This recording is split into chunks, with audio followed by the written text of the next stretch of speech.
will show you on how to use hacksaw while cutting our PPR or the polypropylene pipe.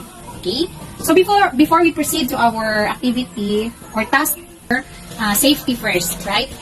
Okay. So let's have our what we call this, the PPR or the personal protective equipment.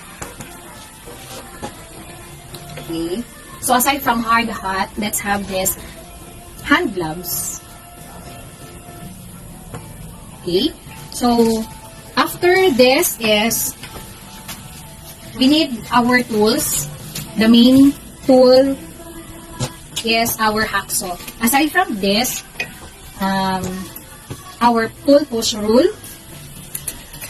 Since we don't have bench, and I will make an improvised one. So this improvised bench vise, the purpose for having this is to securely hold our pipe. Okay. So the materials that we need for our improvised bench vise or yung pang-hold ng pipe, we do have nails for the materials, and then any available slab or wood will do.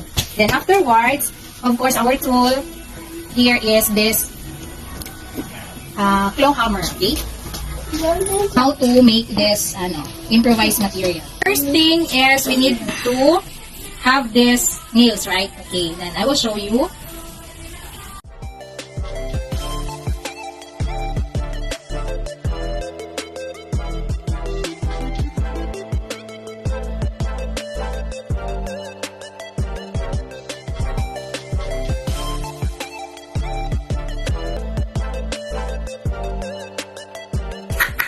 Okay, so as you can see, the pipe is securely na talaga siya nasa wood. Okay, so we're done with mounting the pipe securely on our improvised vise. Okay, so afterwards, so we cut this pipe.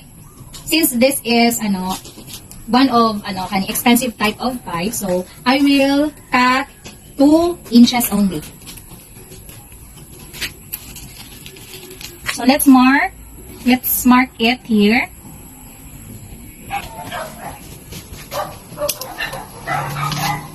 So now let's proceed on by cutting this one. Okay, so we are done with mounting our pipe, diba? Secured na siya, and then now when cutting this, we need to move our body rather than our arms. Okay, and then hold the hacksaw properly at an angle to 5 to 10 degrees.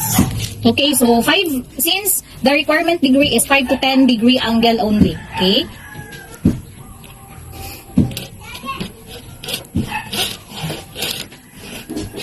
Then apply pressure only during forward stroke. Okay.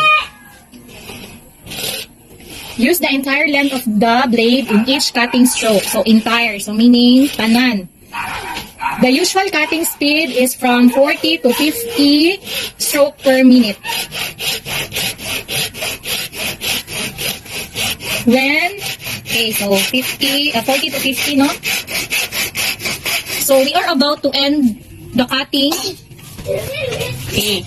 Then, when nearing the end of the cut, slow down to control the saw as it breaks through the material. So slow tayo.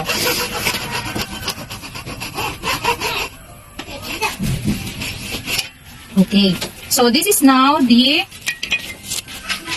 output after we cut our pipe. So that's all for this day, with regards on how to use our hacksaw properly.